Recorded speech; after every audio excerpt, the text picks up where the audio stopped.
سلام الله عليكم متابعينا الكرام، وأسعد الله أوقاتكم. كثيرة هي الأحلام التي غيرت التاريخ أو أثرت في مصير الأمم، وجميعنا يعرف قصة الحلم الذي فسره يوسف عليه السلام لفرعون مصر، وكان سببا في إنقاذ البلاد من مجاعة استمرت ل7 سنين. ومن القصص التي يعرفها جيدا أهل المدينة محاولة سرقة جثمان الرسول صلى الله عليه وسلم في سنة 557 هجرية. ففي ذلك العام وصل رجل نصرانيا إلى المدينة وادعى أنهما مغربيان من مسلمي الأندلس، وقد سكن في الجهة التي تلي الحجرة بقرب المسجد من جهة القبلة، وكان يصليان كل الفروض في نفس المكان قرب القبر الشريف. ومن فرط صلاحهما وحرصهما على الصلاة وزيارة الحجرة أحبهما أهل المدينة وأجل قدرهما.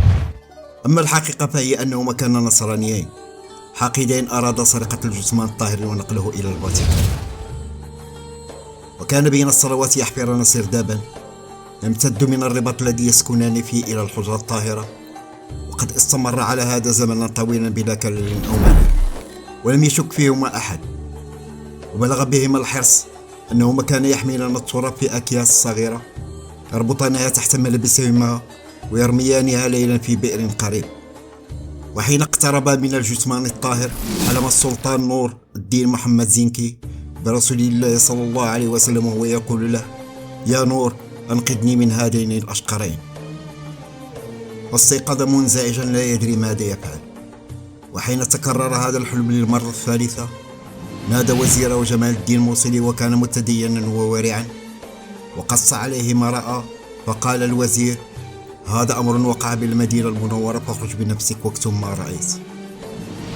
وحين وصل إلى المدينة دخل المسجد وصلى بالروضة وهو لا يدري ماذا يفعل. وحينها سأله الوزير: هل تعرف الرجلين إن رأيتهما؟ قال: نعم.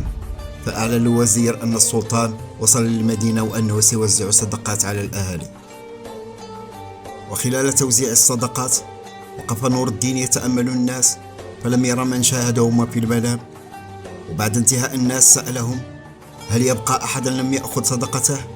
فخرج رجل وقال: لم يبقى إلا مغربيان بقرب المسجد ولم يحضروا القسمة. فأمر جنوده بإحضارهما، وحين شاهدهما عرفهما، ولكنه تماسك وسألهما: من أين أنتم؟ فقال: مسلمان من الأندلس أتينا للحج. فقال: أصدقاء معي، من أنتما وماذا تريدان؟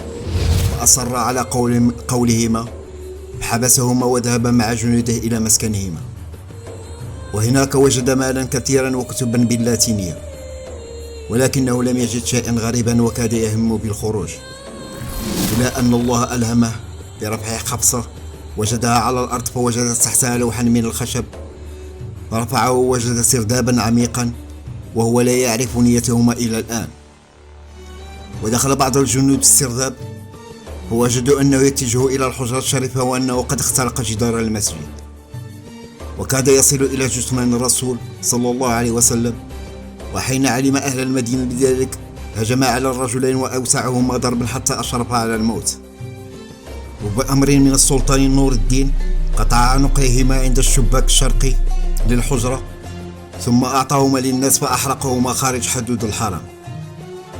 وبسبب هذه الحادثة تم صب قالب من الرصاص السميك تحت الأرض، وما يزال يحط بالجثمان الشريف إلى يومنا هذا. وإلى هنا نكون قد أنهينا قصتنا. لا تنسى الاشتراك وتفعيل الجرس ليصلك كل جديد. والسلام عليكم ورحمة الله، وإلى فيديو قادم إن شاء الله.